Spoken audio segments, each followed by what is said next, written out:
नमस्ते मित्रों, यह है पीएच नेटवर्क। मैं हूं प्रदीप होंडो। आशा करता हूं कि सभी राष्ट्रवादी भाई बहन प्रसन्न होंगे, सुखी होंगे।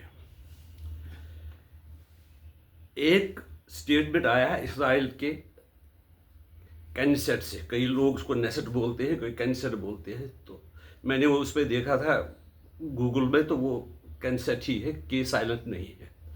उसे एक स्टेटमेंट दिया था भारत के प्रधानमंत्री ने, we stand with Israel with conviction.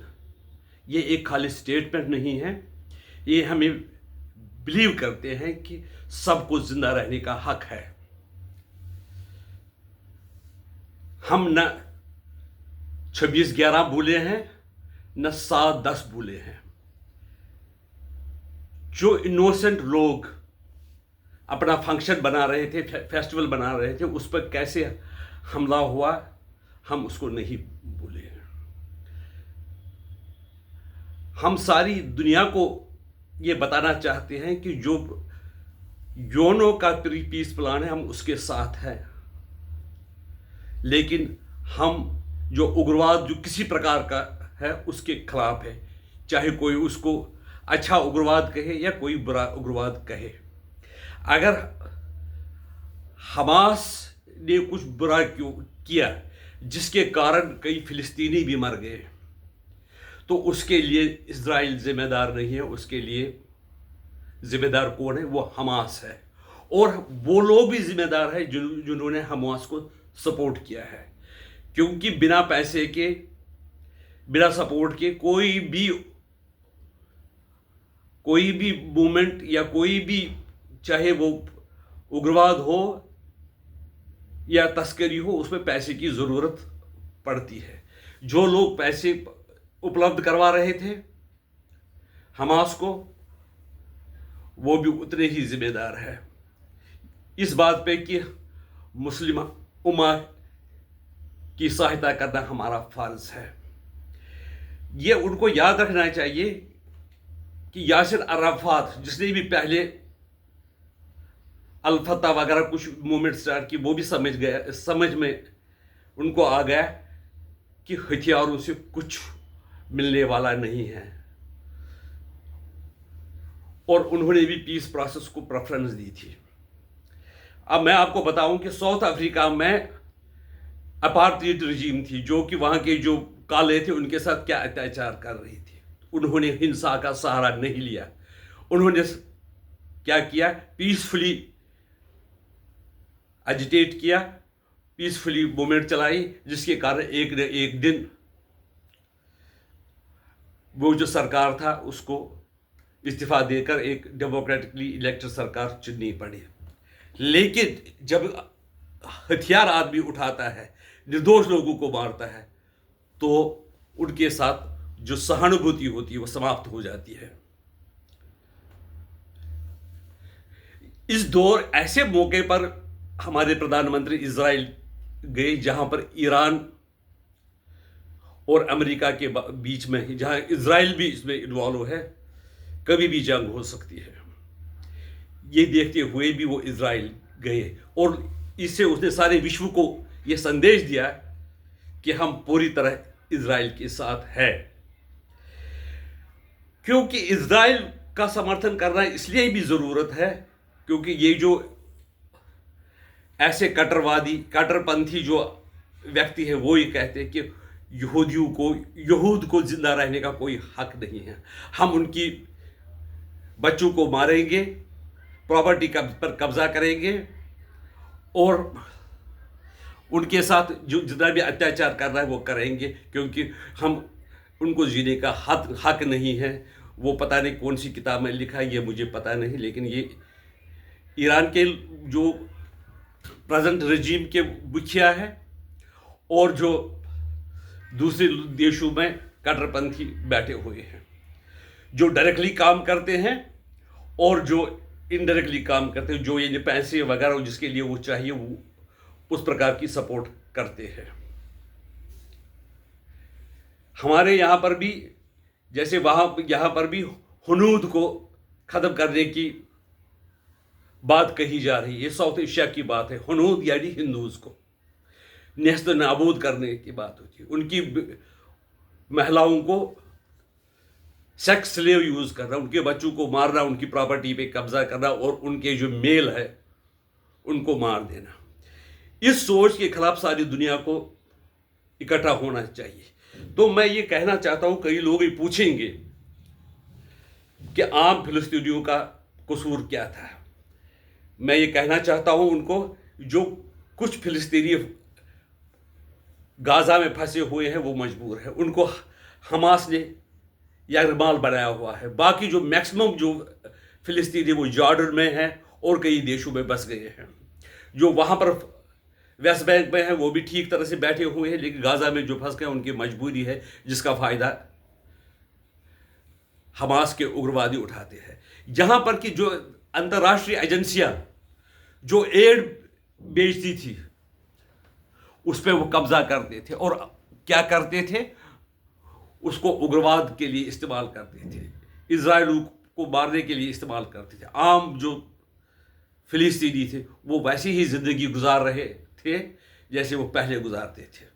उनको कुछ नहीं मिला। कुछ लोग, थोड़े मुट्ठी भर लोग हमास में मिले जिनको कि कई देशों से सहायता मिली है।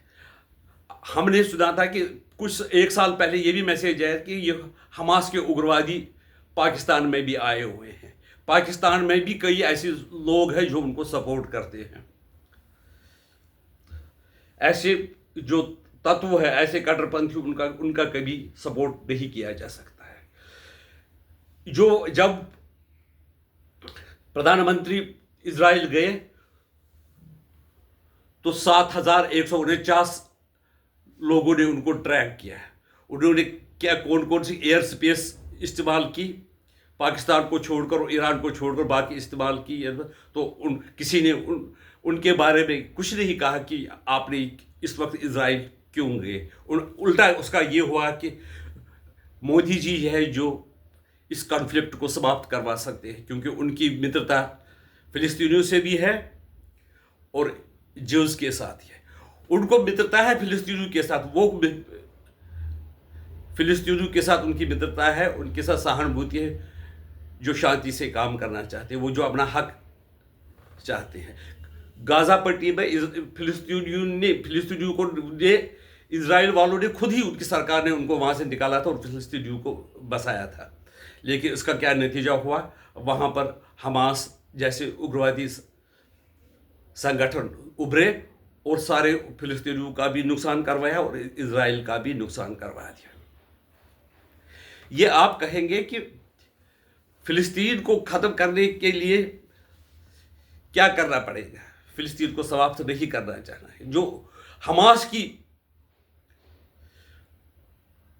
सोच है, विचारधारा है, उस विचारधारा को समाप्त करने की ज़रूरत है। अगर जब तक एक भी व्यक्ति उस विचारधारा को मानने वाला इस धरती पे मौजूद है तो शांति नहीं आ सकती है। अगर कई देश है, जैसे मैं इसमें अमेरिका का नाम भी लेना चाहता हूं कि पहलगाम में नाम ले धर्म पूछ कर लोगों को मारा गया और उसी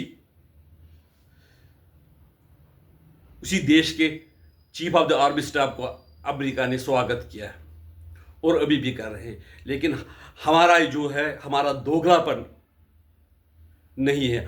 तो मोदी जी ने कहा है कि हम दोगलेपन में विश्वास नहीं करते हैं। हमारी पॉलिसी बिल्कुल क्लियर कट है कि हम उग्रवाद के खिलाफ है, चाहे वो कोई उसको बैड कहे या गुड कहे। ये जो उनका दौरा था, सारे दुनिया की जो इंटरनेशनल मीडिया और पर्सनलिटी उसको वॉच करते हैं कि ऐसे हालात में जब ईरान और इजराइल के जंग बिल्कुल करीब है, फिर भी ये कैसे गए और क्या क्या बात वहाँ से करके आएंगी। और ये बात भी है, इजराइल ने भी ये कहा है कि हमें ज़्यादा जो निर्भर अमेरिका पर नहीं रहना चाहिए, क्योंकि अमेरिका की अपनी पॉलिसी है, उनकी अपनी सोच है। उस पॉलिसी पर इजराइल का कभी कभी नुकसान हो सकता है। इजराइल में जो ज्यूज़ है और यूएसए में ज्यूज़ है वो बड़े पावरफुल और इंटेलिजेंट है, जिसके कारण अमेरिकन सरकार को भी उनकी बातें माननी पड़ती है। लेकिन ये ज़रूरी नहीं कि हमेशा वो इजराइल की बात मानेंगे और इजराइल को बचाएंगे।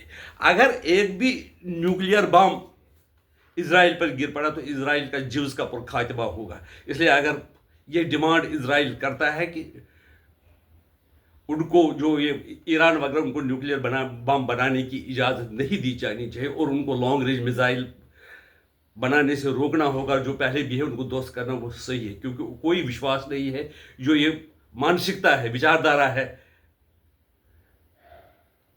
कत्ल करने की, मारने की, वो विचारधारा कभी भी सिर उठा सकती है। इसलिए इजराइल के साथ जो भारत खड़ा हुआ है वो बिल्कुल ही सही है। दोबारा में मोदी जी का ये सेंटेंस वहाँ के पार्लियामेंट में, वहाँ के कैनेसेट में जो उन्होंने दिया, उसमें कहा we stand with Israel with conviction. और ये भी दुनिया को बताया कि जो पेन आपको 7-10 ने दी, वही पेन हमें 26-11 ने दी। ना हम उसको भूले हैं, ना आपकी पेन को भूलेंगे। हमें जो 26-11 में मारे गए लोगों से भी सहानुभूति है, आपके यहाँ 7-10 में जो मारे गए लोग हैं उनसे भी सहानुभूति है। नमस्कार, वंदे मातरम, भारत माता की जय।